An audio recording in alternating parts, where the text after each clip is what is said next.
Malaysia దేశం ఒరాంగుటన్ diplomacy మొదలు పెట్టబోతోంది. అసలు ఏంటి డిప్లొమసీ? మనందరికి తెలుసు, మలేషియా ప్రపంచంలోనే second largest producer of palm oil. Palm oil ప్రొడక్షన్లో టాప్ సెకండ్లో ఉంది మలేషియా. ఇటువంటి మలేషియా ఇప్పుడు కొత్తగా ఒక ఆలోచన చేస్తోంది, ఒరాంగుటన్ డిప్లొమసీ అని. ఒరాంగుటన్స్ లార్జెస్ట్ ఏప్స్, ఇవి క్రిటికల్లీ ఎండేంజర్డ్ స్టేటస్లో ఉన్నాయి IUCNలో. అయితే మలేషియా పామ్ ఆయిల్ ఎవరైతే కొనుక్కుంటారో, ఎవరైతే ఇంపోర్ట్ చేసుకుంటారో, ఎక్కువగా చైనా, ఇండియా, యూరోపియన్ యూనియన్, వాళ్ళకి ఒరాంగుటన్స్ గిఫ్ట్గా పంపిస్తుందంటే పామ్ ఆయిల్తో పాటు.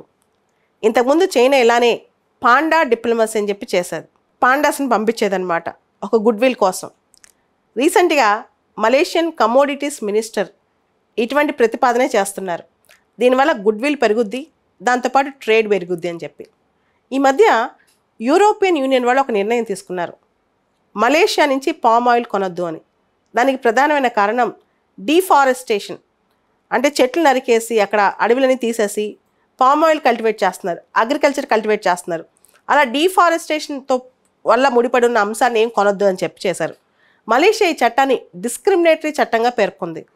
అయితే WWF కానీ మిగతా రకరకాల గ్రూప్స్ వాళ్ళందరూ ఏమంటున్నారు తెలుసా, ఎప్పుడైనా సరే క్రిటికల్ ఎండేంజర్డ్ స్పీషీస్ కానీ ఎండేంజర్డ్ స్పీషీస్ కానీ ఇలాంటి వాటి నేచురల్ హ్యాబిటాట్లోనే కాపాడాలి, కానీ బయట ఇంకో దేశాలు గిఫ్ట్గా ఇచ్చి వాళ్ళ దగ్గర నుంచి కాపాడటం తప్పు, ఇది బయోడైవర్సిటీ ప్రతిపాదనలకే విరుద్ధం అని చెప్పి వాళ్ళు చెప్తున్నారు. కానీ మలేషియా మాత్రం దీనివల్ల వాళ్ళ పామ్ ఆయిల్ అమ్మకాలు పుంజుకుంటాయని. మీకు తెలుసు, palm oil pizzas, chocolates, lipsticks ఇలా చాలా వాటిలో వేస్తారనమాట. సో ఈ పామ్ ఆయిల్ లేకుండా చాలా వంటకాలు ఉండవు, ఫుడ్ కానీ మిగతా అంశాల పామ్ ఆయిల్ చాలా ఉపయోగం అనమాట. కానీ చెట్లు నరికేసి పామ్ ఆయిల్ తోటలు మలేషియా వాళ్ళు వేస్తారని చెప్పి వాళ్ళపైన అభియోగం ఉంది. అయితే తెలివిగా ఒరాంగుటన్స్ మేము గిఫ్ట్గా ఇస్తుందా అని చెప్పి మలేషియా ఇప్పుడు ఎరవేస్తోంది. ఒరాంగుటన్ అంటే man in the forest, person in the forest అని అర్థం. అయితే ఈ ఐలాండ్స్లో ఇండోనేషియా, మలేషియా, దాంతోపాటు అక్కడ ఉన్న ఐలాండ్స్ బోర్నియో, సుమాత్రా ఐలాండ్స్లో దాదాపు 1,00,000కు పైగా ఒరాంగుటన్స్ ఉన్నాయి.